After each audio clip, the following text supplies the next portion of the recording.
The sun was setting slowly over Victoria Island, painting the Lagos sky in golden coral as Fedora Obo's car pulled into the driveway of her luxurious duplex.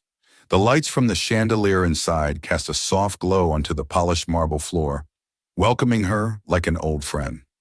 At 25, Fedora was a vision, the kind of woman who turned heads without trying. Tall, brown-skinned, and naturally elegant, she carried herself with a quiet confidence born from hard work and sacrifice. She had spent the last few years growing her late mother's modest textile business into a multi-millionaire fashion empire, earning the nickname the Velvet Tycoon in business circles. But as successful as she was, Fedora wore her exhaustion like invisible jewelry polished on the outside, but weighed down within. As she stepped through the glass doors, the faint sounds of laughter floated toward her from the living room. She paused, listening. That laughter, familiar and pure, belonged to her daughter, Pearl. A tired smile touched Fedora's lips. She followed the sound, her heels clicking softly as she turned the corner, and her heart melted. There, seated cross-legged on the Persian rug, was Mr. Obo, Fedora's father, strong and dignified at 55, his salt and pepper beard adding character to his warm face. Pearl was in his lap, giggling uncontrollably as he animatedly moved toy blocks around, pretending they were talking. "This one is going to school," he said in a funny voice, "and this one is going to steal meat from Grandma's pot." Pearl laughed louder. "Mommy!" Pearl suddenly shouted, catching sight of Fedora. In a flash, she was off her grandfather's lap and running full speed. Fedora dropped her bag, arms open. "My baby!" she cried, lifting Pearl into a tight embrace. "I missed you so much." Pearl wrapped her small arms around her mother's neck, her little face buried in Fedora's shoulder. "I missed you more, Mummy. Every day." Mr. Obo walked over, his eyes soft with love. He placed a gentle hand on Fedora's back. "My daughter," he said warmly, "you're home." Fedora turned to him, hugging him with one arm, still holding Pearl. The peace of being surrounded by the people she loved began to thaw the icy exhaustion in her chest. They all sat together in the living room, the scent of freshly cooked ogbono soup wafting in from the kitchen. "Fedora," her father said, his tone turning serious, "you've done more than enough. That company of yours is thriving, but so is your stress. It's time to breathe again." Fedora looked at him, confused. "What do you mean?" "I mean," he said with a knowing smile, "you need a break? Let me handle things for a week or two. You and Pearl go on a vacation. You've buried yourself in work for too long. You deserve to enjoy life too." Fedora hesitated. It wasn't like her to slow down. Rest felt unfamiliar, almost uncomfortable. But as she looked at Pearl's face, her heart softened. Maybe her father was right. Maybe she did need to live a little, not just exist. "All right," she whispered, more to herself than to him. She kissed Pearl's cheek. "We'll go somewhere nice, just the two of us." Mr. Obo grinned like a man who had just won a battle. "Good, you'll thank me later." And for the first time in a long while, Fedora leaned back on the couch, her daughter in her arms, and allowed herself to simply be a daughter, a mother, and a woman rediscovering peace. The next morning, Fedora woke up with purpose. With her father's words still echoing in her head, she decided it was time to give herself and Pearl a breath of fresh air, something far from deadlines, Lagos traffic, and boardroom battles. Paris. The word alone felt like champagne bubbles in her chest. She booked the tickets before noon, cleared her calendar, and even handed over full control of the company to her most trusted deputy for the next 10 days. A rare thing, but one she felt strangely at peace with. Later that afternoon, she left the office earlier than usual, ditching her usual driver and taking the wheel herself. She pulled into a cute little store just off Lekki Phase 1 to grab Pearl's favorite milk chocolate. Fedora smiled as she remembered how her daughter would light up at the sight of those shiny wrappers. She arrived home to find Pearl coloring with her grandfather on the balcony. Fedora dropped her purse, knelt down beside her little girl, and said softly, "Guess what, baby? We're going to Paris." Pearl's eyes widened like stars. "Paris? Just me and you?" Fedora nodded. "Yes, just us. For a whole week." Pearl squealed. throwing her arms around her mother. "Mummy, thank you. I'm so happy." That night, after tucking Pearl into bed and kissing her forehead, Fedora stepped into her walk-in closet. She reached for a fiery red dress that hugged her curves like a second skin. Her long braids were swept to one side, her heels high and deadly. She needed a night out to laugh, sip wine, and dance. The city buzzed as she stepped into the club, its lights swirling, music pulsing. And that's when it happened. Ethan Raymond Ego Po, the Lagos heat hit differently from London's breeze. But Ethan barely noticed. He had just landed hours ago, sent directly from the London branch to inspect a new real estate deal. As the black SUV moved sluggishly through traffic, someone caught his eye. There, stepping out of a store like a goddess in motion, was Fedora Obo. His Fedora. For a second he couldn't breathe. His heart punched his ribs as he stared in disbelief. He hadn't seen her in 4 years, not since the night she disappeared without a word. He had searched everywhere, hired private investigators, checked hospitals, embassies, everything. She had vanished as if the earth had swallowed her whole. And now, here she was, looking more breathtaking than ever. "Follow her," Ethan commanded his driver, eyes locked on her like she'd vanish again.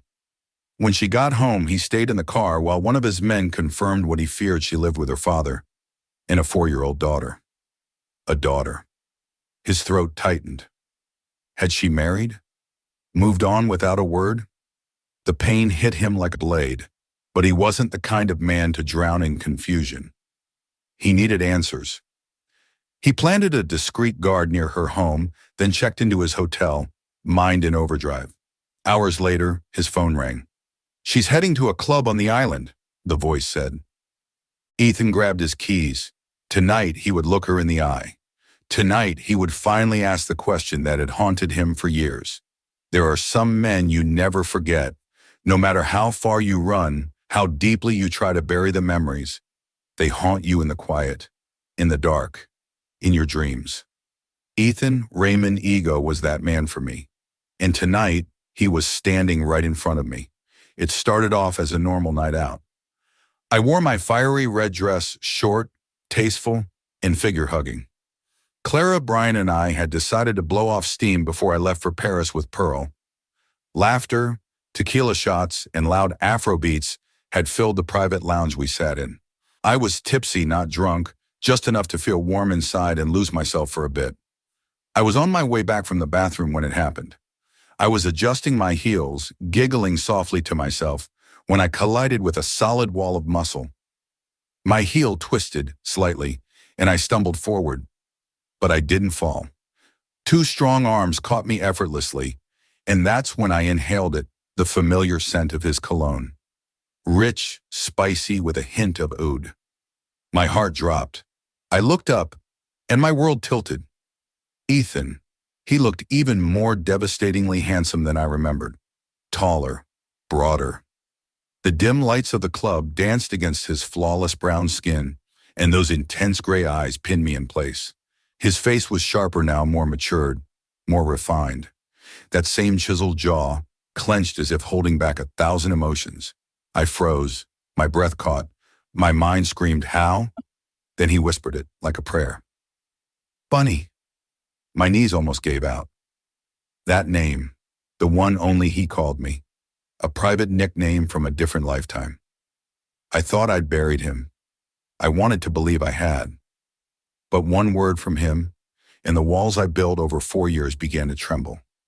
"Ethan," I breathed, my voice barely a whisper. He stepped forward, eyes locked on mine. "I've been looking for you, for 4 years." I took a shaky step back.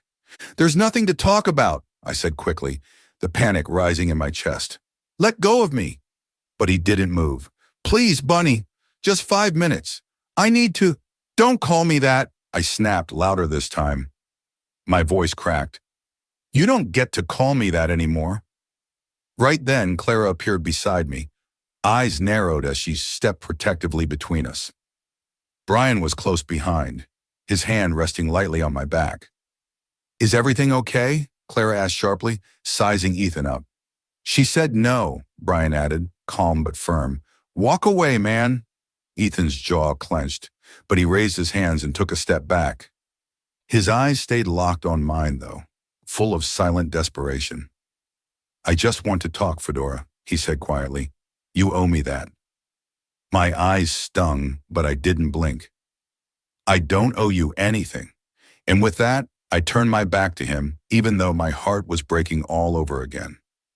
Because even now, even after all these years, he still made me feel everything I tried so hard to forget. Sleep refused to come. I lay beside Pearl in the dim glow of her nightlight, the steady rise and fall of her breath, a quiet comfort in the stillness. But my mind wasn't still. It spun in wild circles, looping around the night's chaos around him, Ethan. Seeing him again brought it all back. The love, the pain, the goodbye I never got to say. But it also reminded me of everything I had to survive before finding peace. My life hadn't always been this polished designer bags, CEO title, luxury apartment in Victoria Island. No, it started far more broken. 4 years ago, I was curled up on a hard mattress in a cramped one-room apartment on the outskirts of London, barely holding myself together. My mother was gone. My world had caved in. Just 3 months earlier, she had taken her last breath in my arms after protecting me one final time from the violent man she had married after my biological father disappeared from our lives. Her last words echoed in my mind like a haunting song. "Find him, your real father. His name is Obo. He's a good man. He didn't leave. They made him." She had pressed a fading photograph into my hand, a man tall and proud in white native attire, his eyes gentle, his smile warm. On the back of the photo, she had scribbled a number. That night, I held on to it like it was my only lifeline. I tried the number. It didn't exist anymore. My heart sank, but desperation has a way of turning you into someone braver than you imagine. I opened my laptop and searched Mr. Obo, Nigeria. I found him still successful, still alive, and in London for a business summit. A new office number blinked back at me. I called it. "Good afternoon, Obo Group," a sharp female voice answered. I need to speak to Mr. Obo. It's urgent." "He's not available." "Can I take a message?" "Tell him someone named Grace Douglas is looking for him. He'll understand." She hesitated, then agreed. I waited, heart racing. Minutes felt like hours. Then my phone rang. "Hello?" His voice was deeper than I imagined. "Who is this?" "My name is Fedora," I said, swallowing the lump in my throat. "Grace Douglas's daughter." A long pause, then softly, "Where are you?" I gave him the address. 30 minutes later, a black car pulled up in front of my apartment building. The man who stepped out looked exactly like the photo, except more refined, older, but with the same searching eyes. He looked at me just once and stopped. "You're her," he said. "You're mine." We sat at a nearby cafe, awkward at first. He asked questions, his voice thick with emotion. When I told him Mama had died protecting me from her abusive husband, I saw pain wash over his features like a storm. I wanted to be with her, but my parents forbade it. They sent me abroad. I was weak, but I never stopped thinking about her, or what could have been. His eyes grew glassy. "My wife passed last year. I'm alone. Fedora, I know this is sudden, but I want to know you. You're my daughter. You're all I have." I didn't respond right away. Part of me wanted to believe him. Another part was scared. So I said calmly, "If this is real, we take a DNA test." He nodded instantly. "Whatever you need." We did. It was real. A week later, I packed up my life and flew with him to Nigeria to start over, to be loved, to finally belong. But that same day, just hours before leaving, I had taken a test of my own. 2 pink lines stared back at me from the bathroom counter. I was pregnant. And the father was the man I thought I'd never see again. Ethan Raymond Ego.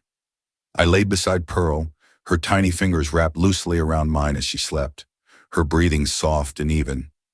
But inside me, everything was chaos. My heart was still racing, my thoughts a whirlwind. Ethan's voice, his eyes, the way he said bunny, it was all playing over and over again like a cruel dream. This wasn't what I needed right now. Not when I had worked so hard to bury him.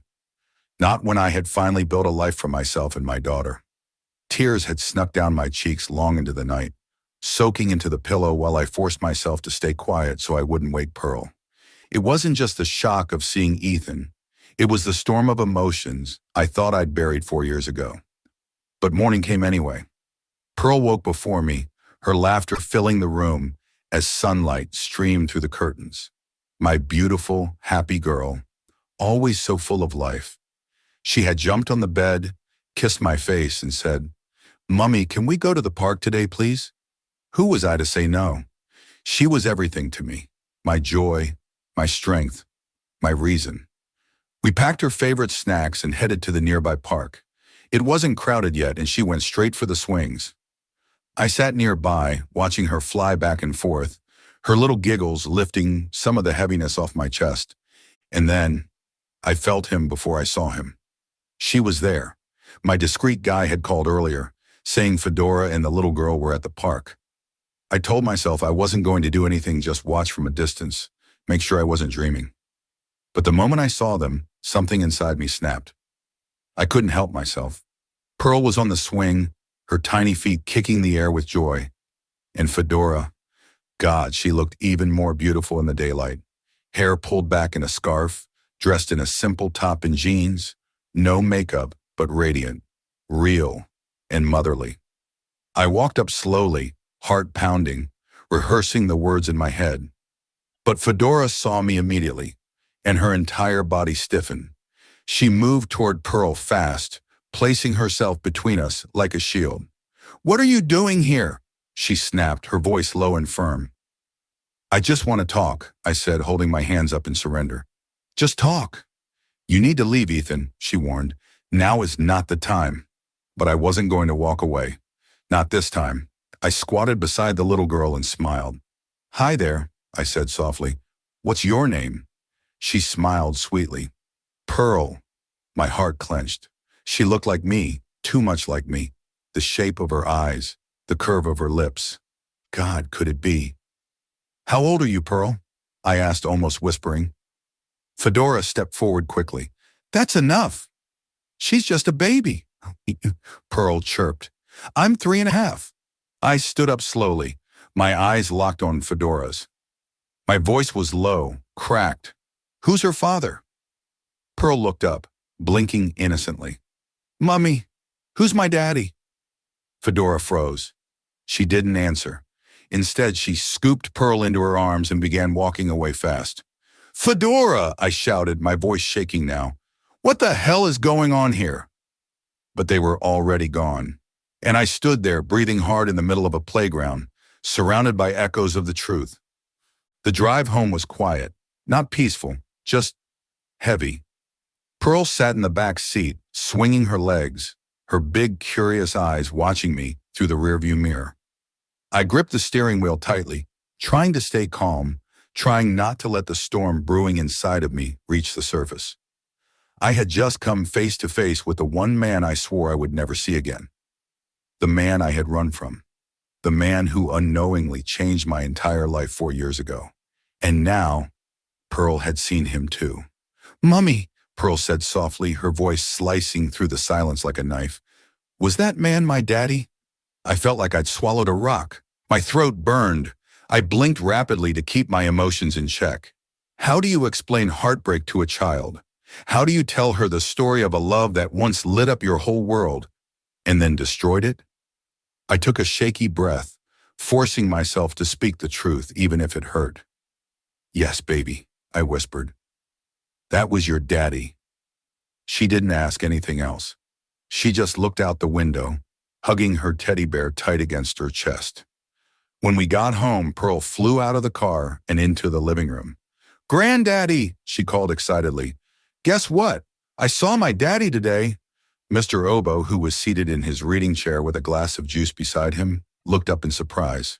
His eyes flicked to me, silently asking for confirmation. I gave him a small nod as I stepped inside, shutting the door behind me. "He was at the park," Pearl added. "He asked my name and my age and smiled at me." She turned to me with her usual brightness. "Mummy, Can I see my daddy again? My heart cracked. I bent down to her level, brushing a stray braid from her forehead. We'll talk about it soon, okay? We'll make plans. Okay, she said happily, then skipped off to her room to change for bed. Mr. Obo walked over, his expression calm but concerned. He placed a firm, warm hand on my back, the same way he always had when he knew I was carrying something heavy.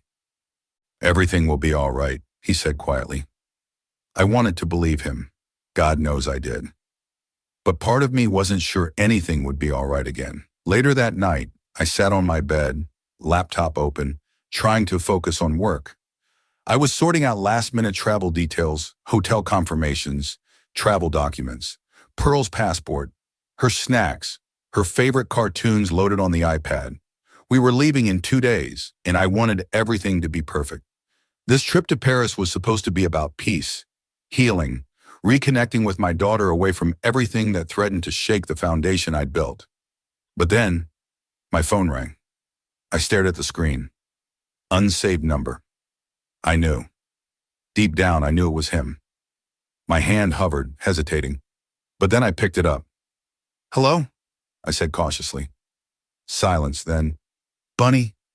His voice was soft, low, and dangerously familiar. I want you and my kid, he said, and every word hit me like a brick. You need to come back to me, where you belong. You're mine. I've never been the same since you left. Let's start all over, Fedora. Please. My body went rigid. My throat tightened. Emotions I'd buried under years of silence began to rise, threatening to drown me. But I didn't let them. I wouldn't let him do this to me again. Ethan, I snapped, voice cracking as tears filled my eyes. I want nothing to do with you. He fell silent on the other end. My chest heaved, my fingers clenched into fists. I hate you, Ethan. You disgust me. Do you hear me? I hate you. Tears spilled down my cheeks as I shouted into the phone, every word shaking with the pain I had hidden for so long. You don't get to show up and ask for a fresh start. You don't get to say bunny and think everything will be okay. It's not okay. I survived without you. I raised our daughter without you. You don't get to rewrite history. For a moment, there was only silence, on both ends. I dropped the phone to the bed and buried my face in my hands, sobbing. No one had ever spoken to Ethan like that. He was a man used to control, power, command.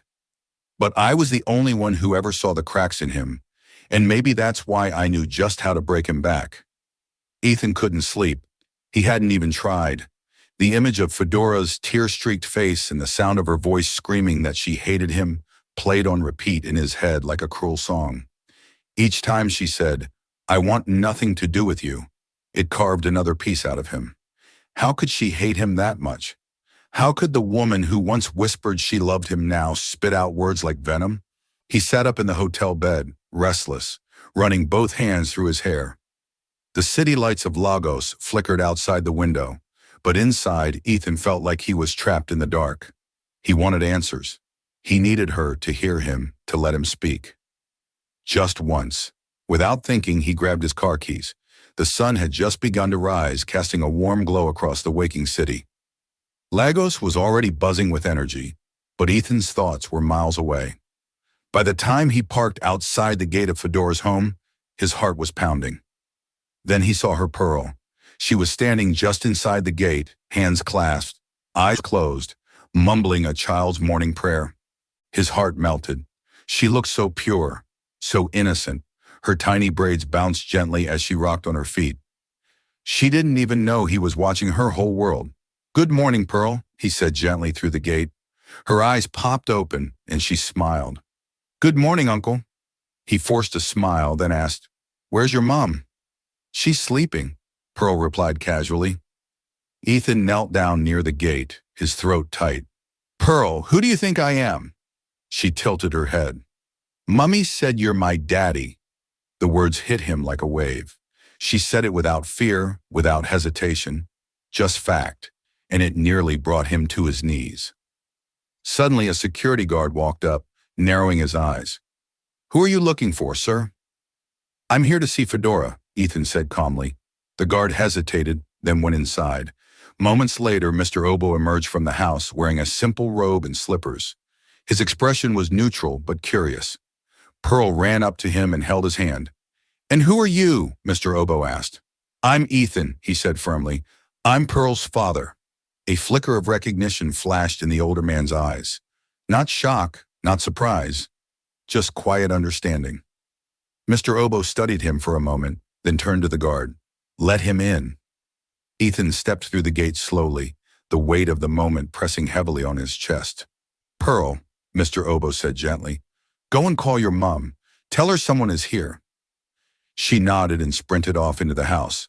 Inside, Fedora had just emerged from the bathroom, tying her silk robe around her waist and patting her face dry. She heard small feet running toward her. "Mummy! Mummy!" Pearl beamed. "Daddy is here!" Fedora froze. Her hands dropped to her sides. Her chest rose and fell once, twice. "What?" "Daddy is downstairs. Granddaddy said he can come in." Her pulse thundered in her ears as she rushed to the window, peeked outside, and there he was, Ethan, standing in her compound, her sanctuary, her home. She stormed down the stairs, robe flowing behind her, anger boiling in every step. When she reached the entrance, she found Mr. Obo standing calmly beside Ethan, arms crossed like he'd been expecting the storm. "What are you doing here?" Fedora snapped, fire in her voice. Ethan turned to face her, his eyes locking with hers. "Fedora," he said quietly, "I had to come." The tension in the compound was thick enough to choke on. I stood in front of Ethan, robe clutched tightly around me, bare feet on the cool tiles, and heart pounding like a war drum. He looked calm, too calm, and that was what scared me most.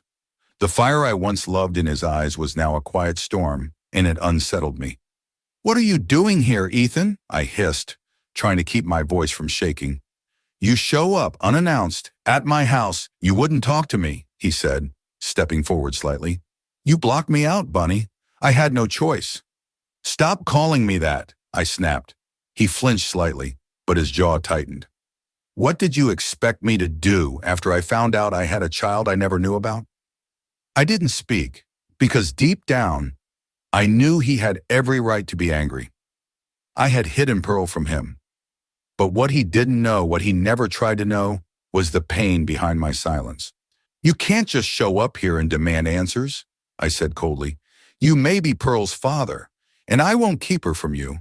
But me? I'm not yours. I haven't been for a long time." His expression flickered, something between pain and frustration. "Fedora, you're lying to yourself," he said softly. "I can see it in your eyes. You still feel it, the pull, the spark." I laughed bitterly. "You think because my knees wobble when you get close, I've forgotten what you did? What you didn't do." "I never betrayed you," he fired back. "You left without giving me a chance to fix anything." "You were never there when I needed you, Ethan," I shouted. "Not when my mother died. Not when I cried myself to sleep in that cold room in London. Not when I found out I was pregnant and didn't know who to turn to. You weren't there, and now you think you can waltz in and be the hero?" He stared at me silent, breathing heavily. "You can have a relationship with Pearl," I said finally, tears brimming in my eyes but my voice steady. "But you can't have me. That door is closed." His jaw tightened. Then he looked me dead in the eye and said the words that made my blood run cold. "If I can't have both of you, Fedora, I'll take Pearl." My heart dropped. "What?" "I'll go to court if I have to," he said, voice low and controlled. "I'll fight for her. You know I don't bluff." I stood frozen, because he didn't. Ethan Raymond ego never made empty threats. I watched him turn and walk away, every step sending a chill down my spine. He had dropped the bomb, and now he had declared war. The elevator doors closed behind her with a quiet ding, but Fedora's heartbeat was anything but quiet. Each step she took down the long, carpeted hallway of the luxury hotel echoed with hesitation and defiance. Her heels clicked sharply, not out of confidence, but as a reminder that she wasn't here to break. She was here to protect her daughter. And yet as she stood outside the door, her fingers curled into a fist at her side, she hated that she was here, hated that Ethan had drawn her out of her safe zone. But the threat in his voice from the day before still rang in her ears. If I can't have both of you, I'll take Pearl. That wasn't something she could ignore. Not when she knew the kind of man Ethan was: powerful, resourceful, and terrifyingly determined when he wanted something. She took a deep breath and knocked. Seconds passed, then the door opened, revealing Ethan in joggers and a fitted black shirt, his hair slightly tousled, feet bare. Even in his most relaxed state, he looked like sin wrapped in silk. He didn't say a word. He didn't have to. He stepped aside and gestured for her to enter.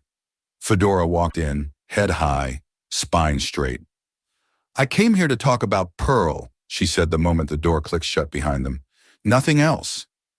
Ethan leaned against the wall, arms folded, his gaze unreadable. You don't need to take her away, she continued. We can co-parent. She doesn't have to be caught in whatever mess this is between us. Ethan exhaled slowly. That's not what I want either, Fedora. I don't want a court battle. I just wanted to get to you. You shut me out, Bunny. Completely. Stop calling me that, she snapped, turning to face him. You'll always be Bunny to me, he said quietly. She looked away, heart thudding. You left me, he continued, his voice gaining weight. You disappeared. Do you know how insane I went looking for you? I didn't even get the chance to explain. Fedora turned back to him slowly, arms crossed. Explain what? That you were getting married to another woman? That the man I gave everything to was going to marry someone else while I was grieving my mother? Ethan stepped forward, a flicker of frustration on his face. I didn't marry her, he said. The day you left London was the day I called off the wedding. I was going to come find you. I chose you, Fedora. The room suddenly felt smaller. Her mouth went dry. You what? I left Angela that morning. It was over. I knew I couldn't marry someone when I was still in love with you. The words struck her like thunder. She tried to steady her breathing, tried to speak, but nothing came. And then he stepped closer. Too close. Her lungs clenched. Don't do this, she whispered. But he did. He closed the gap, one hand brushing her jaw. And before she could stop herself, before she could remember how much she hated him, his lips were on hers, soft then hungry. And Fedora didn't fight it. She wanted to. Her hands twitched at her sides. Her mind screamed no, but her body remembered him. Remembered every inch, every kiss. Every night she had cried, missing this exact feeling. By the time he pulled back, she was breathless. And then, like he hadn't just turned her world upside down, he said, I'm coming with you to Paris. That's final. She blinked, stunned. Excuse me? I'm not missing more moments with my daughter. Or you. You want peace? Let's have it in Paris together. She stared at him, lips still parted, body still shaking. And then, she turned, grabbed her purse and walked out. No words, no protest, just silence. Because in that moment, she realized something terrifying: Ethan still had power over her. And she wasn't sure if she'd survive him again. The day of the trip arrived with a strange mixture of excitement and dread. Fedora had packed everything: Pearl's favorite books, her snacks, 2 sets of noise-canceling headphones, and her custom travel pillow shaped like a bunny. Pearl bounced around the living room in her pink hoodie, completely unaware of the storm brewing between her parents. Ethan arrived exactly on time. Fedora's chest tightened the moment she saw him step out of the car, with a sleek, black duffel bag slung over his shoulder. He wore dark jeans and a navy blue sweater that hugged his broad frame. Pearl squealed with excitement. Daddy, she called, running to him. He scooped her up effortlessly, smiling. Are you ready for Paris, princess? Fedora said nothing. She kept her distance, managing the final details, giving the driver quiet instructions. Her eyes never met Ethan's. Her silence was a boundary, but she could feel his gaze like heat on her skin. And though she fought it, a part of her remembered how that heat once made her feel safe and loved. The drive to the airport was quiet, but inside the SUV, Pearl did all the talking. She told Ethan about her favorite cartoons, what snacks she brought, and how she wanted to see the Eiffel Tower sparkle. Fedora tried to focus on her phone, pretending to work, but every now and then her eyes betrayed her, drifting to the man beside her. At the airport, the check-in went smoothly. First class, of course. Pearl loved the window seat. Fedora settled into the middle and Ethan took the aisle. There was no room to run, not here, not 30,000 feet in the air. Mid-flight, while Pearl napped against her mother's arm, Ethan leaned slightly toward Fedora. "Thank you for letting me come." She didn't look at him. "I didn't do it for you." "I know, but I'm still here, and I'm not going anywhere again." She closed her eyes and rested her head back, saying nothing. She didn't trust her voice, because deep down a terrifying part of her wanted to believe him. 4 years ago, the rain had poured all morning, soaking the city in gray. Fedora sat curled up on the floor of her small apartment, clutching the phone in one hand and the pregnancy test in the other. 2 pink lines. She'd taken the test 4 times, all positive. The truth stared at her with unblinking eyes. Her mother had just been buried 3 weeks earlier. Grief still clung to her skin like a second layer. She was alone in a foreign country, carrying a child for a man she loved. A man who was, in less than 12 hours, supposed to marry someone else. Ethan. She had called. No answer. She'd texted. Nothing. She stared at the clock. The hours ticked by, and with every minute that passed, her hope wilted. Her chest ached. She couldn't bear it anymore. She threw clothes into a suitcase, grabbed her passport, and took the photograph her mother had left behind, the one with the name Mr. Obo and a number on the back. She would go. She would find her father, because there was nothing left for her in London. And she left. She didn't leave a note, didn't call again, just disappeared, because staying in a city that felt like a graveyard of all her pain no longer made sense.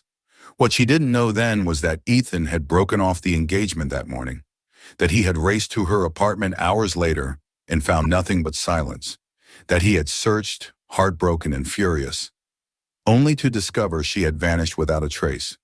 He would spend the next year trying to find her. Desperately. The day Fedora disappeared wasn't just the day she left London. It was the day 2 hearts shattered, and neither of them had ever truly recovered. Paris glimmered like a dream, but Fedora walked through it like a woman trying not to feel. The hotel was beautiful. Chandeliers, velvet curtains, and a view of the Eiffel Tower. But she barely noticed it. She kept her mind busy with Pearl's itinerary, filling every hour with museum tours, park visits, and river cruises. But even Paris couldn't protect her from Ethan. On the 3rd evening, after a long day at the Louvre, they returned to the hotel suite exhausted. Pearl fell asleep quickly, sprawled across her bed with a toy Eiffel Tower still clutched in her hand. Fedora stepped out to the balcony, letting the cool breeze brush against her face.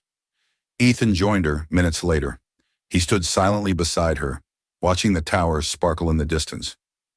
"I miss you," he said quietly. She didn't answer. Her fingers tightened on the balcony railing. "I was broken when you left," he continued. "And I know I wasn't perfect. But I loved you, Fedora. I still do. Please, forgive me." Fedora turned to him, eyes dark and shining. "You want forgiveness like it's something you can claim just because you hurt too? I carried that pain alone. I buried my mother, carried a child in silence, disappeared without a safety net, because of you. I didn't marry her," he said, voice cracking. "I chose you." "You were too late." He stepped forward slowly. "Let me try again." Her breath caught in her throat. The closeness, the way he still looked at her like she was the only woman on earth. She hated how easily her body remembered him. And then he kissed her. Soft, desperate, familiar. And just like before, she couldn't move. When he pulled away, her eyes glistened. "I hate that you still do this to me," she whispered. "Then let me stay. Let me fix this." But Fedora shook her head. "You can have Pearl, Ethan. You can co-parent, but you'll never have me again." Then she turned, walked back into the room and closed the balcony doors, locking them behind her. Because forgiveness was still a long way off. Fedora couldn't breathe. The kiss had shaken her to her core, and locking him out hadn't locked the feelings away.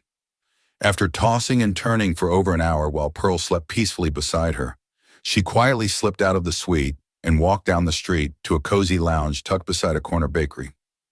She didn't come here to think. She came here to forget. The music was soft, the lighting low, and the bartender didn't ask questions. She downed 2 shots of tequila in silence, then ordered another.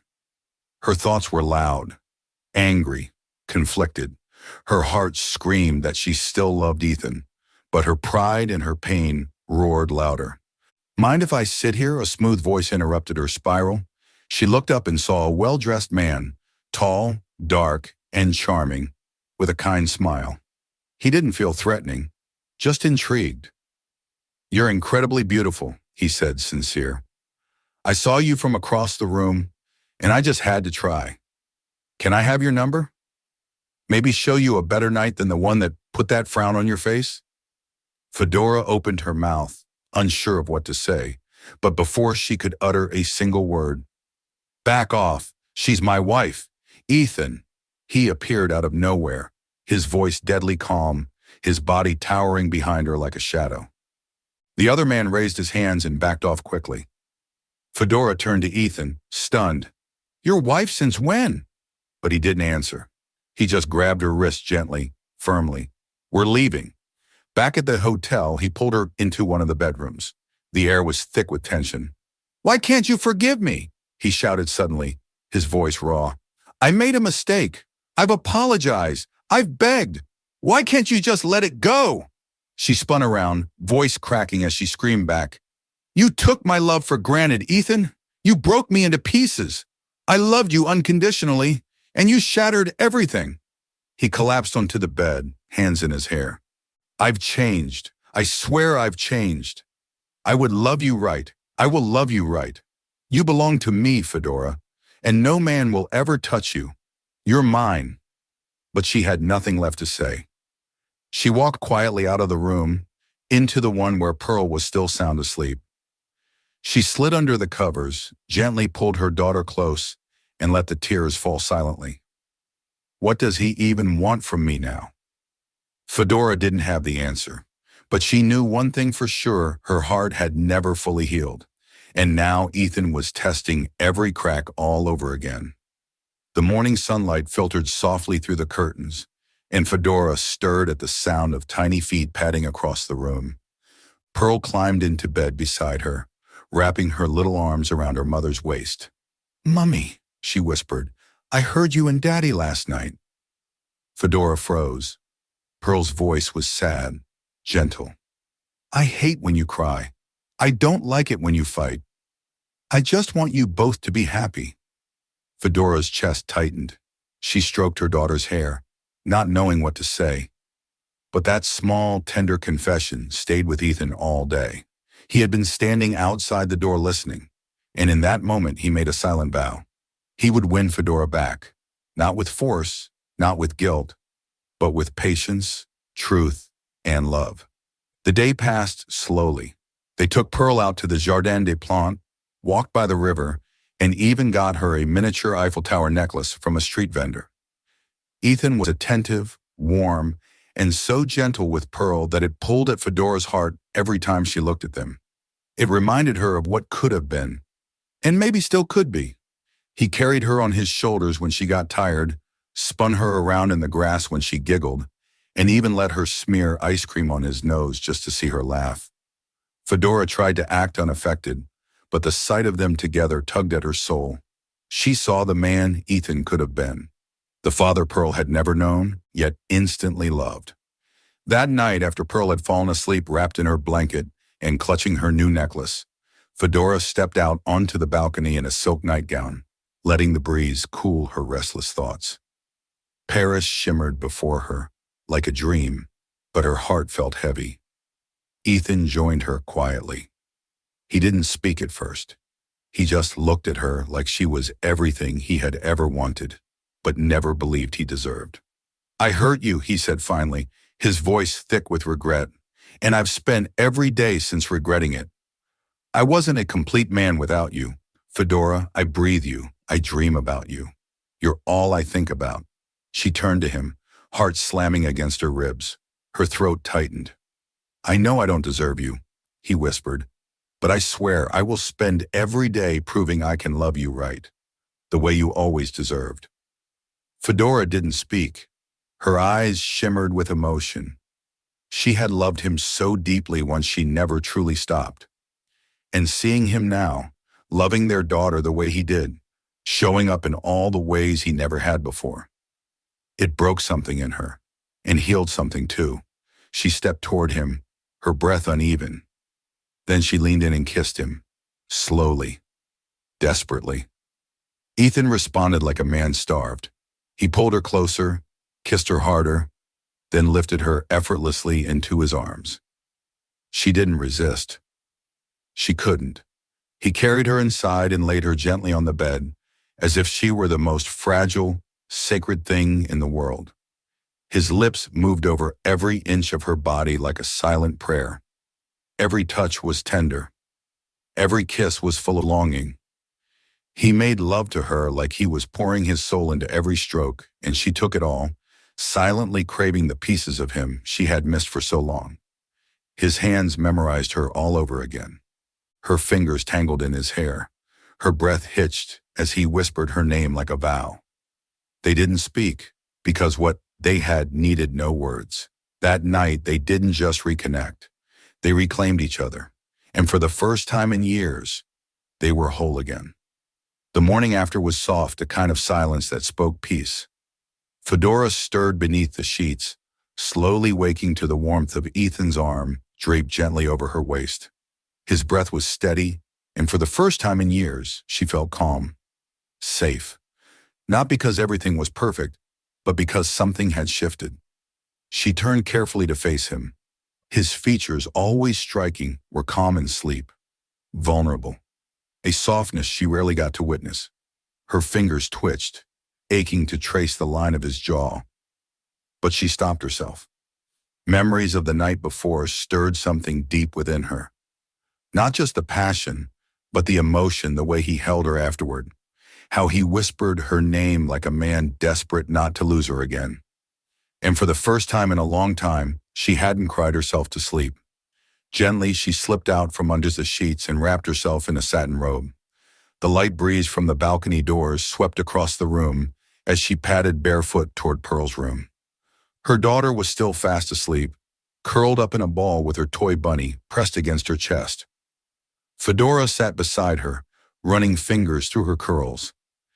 The ache in her chest wasn't pain, it was the weight of choices, of what-ifs and what-might-bes. She had loved Ethan once with every inch of her soul, and last night had reminded her that, maybe, she still did. Later, Ethan joined her at the breakfast table. He didn't say much at first, just sat across from her, watching her sip her tea. There was no tension, no pressure, only quiet understanding. "Morning," he said. Fedora nodded. "Morning." "I know last night doesn't fix everything," he said, "but I meant every word. I love you. I always did. And I want to be here for real this time." She looked at him, eyes soft. "I don't know what the future holds, Ethan. But last night was real. And I'm not pretending it didn't mean something." They sat there for a while, sipping in silence, letting the comfort of a new day settle in. Fedora watched as Ethan got up and began preparing breakfast for Pearl, clumsy with the pan, but laughing at himself. It felt normal. And strangely, that normalcy was what shook her the most. Pearl came running in, all energy and joy. "Mummy! Daddy! Can we go see the Eiffel Tower sparkle again tonight?" Fedora smiled, exchanging a look with Ethan. Something in her heart cracked open, not in pain, but in possibility. "Yes, baby," she said. "We'll go together." For the rest of the day, they wandered through Paris as a trio, a mother, a father, and their child. They took pictures near the Seine, ate crepes from a street vendor, and watched Pearl chase pigeons in front of Notre Dame. Fedora didn't think about the past. She didn't worry about the future. For once, she allowed herself to just feel the now. And in the now, there was peace. There was love. And there was hope. Their final night in Paris arrived like a dream they didn't want to end. The city glowed under a lavender sky, and laughter followed them like music through cobblestone streets. Fedora had never seen Pearl so radiant, and for the first time she allowed herself to imagine a future where love wasn't a memory, but a possibility. But peace, she had learned, was delicate. Back at the hotel after Pearl was tucked into bed, Fedora stepped onto the balcony to take in the view one last time. Her phone buzzed in her hand, a message from an unknown number. Ask him about Ankole. Ask him about the night before your wedding.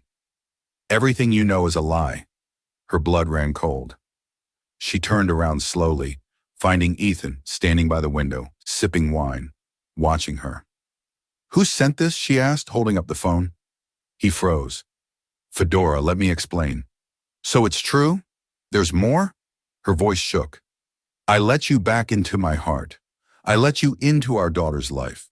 And there's still something you're hiding? I didn't cheat, he said quickly. But the night before the wedding, Ankole showed up at my hotel. She begged me not to go through with it, and I let her stay. Nothing happened, but I didn't tell you because I was scared it would ruin us. Fedora looked at him, heartbreaking all over again. You had one job, Ethan. One. He stepped forward. I love you. That never changed. And if I have to earn your trust day by day, I will. But don't let this be the end of us. She turned away, gripping the railing, breathing hard. She could hear Pearl shifting in the room behind her, even in sleep a reminder that this wasn't just about her anymore. And then, the weight lifted.